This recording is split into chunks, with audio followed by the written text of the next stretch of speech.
কোরবানি ঈদ চলে যাওয়ার পর প্রত্যেকের ঘরে ঘরেই তো মাংস, আর মাংস খেতে খেতে আমাদের প্রত্যেকে একদমই বিরক্ত চলে এসেছে, মুখে একদমই রুচি নেই। আর এই অবস্থায় যদি এইরকম ভিন্ন স্বাদের লোভনীয় ভর্তা বাসায় বানিয়ে নিতে পারেন তাহলে তো নিমিশেই এক প্লেট ভাত শেষ করতে পারবেন। হ্যালো, আসসালামু আলাইকুম। সকলকে জানাই নাজনিস কিচেন পেজ থেকে স্বাগতম। কে কোথা থেকে আমার ফুল ভিডিওটা দেখতেছেন অবশ্যই কমেন্টে জানাতে ভুলবেন না, যাতে আমি নেক্সট ভিডিওতে আপনাদেরকে ধন্যবাদ জানাতে পারি। আর ভিডিওটা ভালো লাগলে অবশ্যই বেশি বেশি করে শেয়ার করে আমার পেজের পাশেই থাকবেন। মুখে রুচি ফেরার জন্য প্রথমেই আমি আমার পছন্দের একটা ডিমের ভর্তা শেয়ার করব। এই জন্য প্রথমে আমি ডিম সেদ্ধ করে নিয়েছি। যে যেই রকম পছন্দ করেন সেই অনুযায়ী ডিমের পরিমাণটা বাড়িয়ে বা কমিয়ে দিবেন। তারপর এখানে আমি শুকনো মরিচ, কাঁচা পেঁয়াজ নিয়েছি। শুকনো মরিচ ও লবণ ভালোভাবে ম্যাশ করে নেওয়ার পর এখানে সর্ষের তেল নিয়েছি। তারপর পেঁয়াজের সঙ্গে ভালোভাবে ম্যাশ করে নিয়ে আমি ডিমের সঙ্গে ভালোভাবে মিক্স করে নিলে তৈরি হয়ে গেল লোভনীয় সাথে ডিমের ভর্তা। ডিমের ভর্তা কিন্তু আমার অনেক বেশি পছন্দ। কে কে পছন্দ করেন কমেন্টে জানাবেন।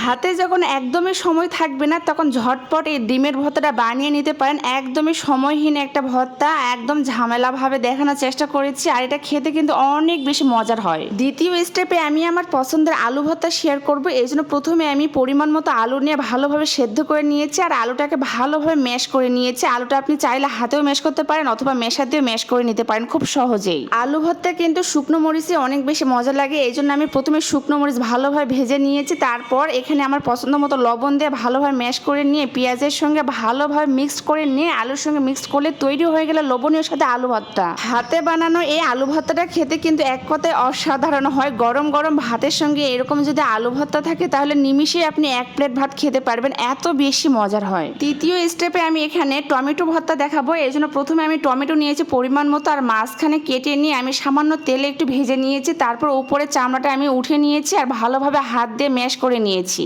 টমেটো ভর্তাটাকে অনেক বেশি লোভনীয় করার জন্য কাঁচামরিচ ও রসুনটাকে আমি হালকা ভেজে নিয়েছি। ভেজে নিলে কিন্তু টমেটো ভর্তাটা অনেক বেশি মজার হয়। তারপরে আমি লবণ দিয়ে ভালোভাবে ম্যাশ করে নিয়েছি ও কাঁচা পেঁয়াজ দিয়েছি। সবগুলো উপকরণ ভালোভাবে মিক্সড করার পর এখানে পরিমাণ মতো সর্ষের তেল দিয়ে, লবণটা অবশ্যই টেস্ট অনুযায়ী দিবেন যে যেরকম খেতে পছন্দ করেন। তারপর টমেটোর সঙ্গে মিক্সড করলে তৈরি হয়ে গেল লোভনীয় সাথে টমেটো ভর্তা। অবশ্যই বাসায় এভাবে বানিয়ে দেখবেন, এটা কিন্তু খেতে এক কথায় অসাধারণ হয়। সর্বশেষে আমার অনেক বেশি পছন্দের বেগুন ভর্তা আপনাদের সঙ্গে শেয়ার করব। আর বেগুন ভর্তাটা এত বেশি মজার হয়, পোড়া বেগুন ভর্তা এইভাবে বানিয়ে দেখবেন, যে কেউ আপনার হাতের কিন্তু রান্না প্রশংসা করতে বাধ্য হবে। প্রথমে আমি আমার পছন্দ মতো বেগুন নিয়েছি, তারপর তেল মেখে পুড়িয়ে নিয়েছি। বেগুন ভর্তা তো অনেকভাবে খেয়েছি, কিন্তু আমার কাছে সব থেকে বেশি স্পেশাল এই পোড়া বেগুনের ভর্তাটা বেশি মজা লাগে, কারণ এই পোড়া বেগুনের ভর্তার মধ্যে অন্যরকম একটা ঘ্রাণ থাকে। প্রথমে আমি আমার পরিমাণ মতো বেগুন নিয়েছি, তারপর এখানে সামান্য একটু দাগ কেটে নিয়ে সর্ষের তেল মেখে আমি একটা গ্যাসের চুলার মধ্যে বেগুনটাকে পুড়িয়ে নিয়েছি। ভাজা কাঁচামরিচ, ওইখানে আমার পছন্দ মতো রসুন দিয়েছি, আর টেস্ট অনুযায়ী লবণ দিয়ে সর্ষের তেলে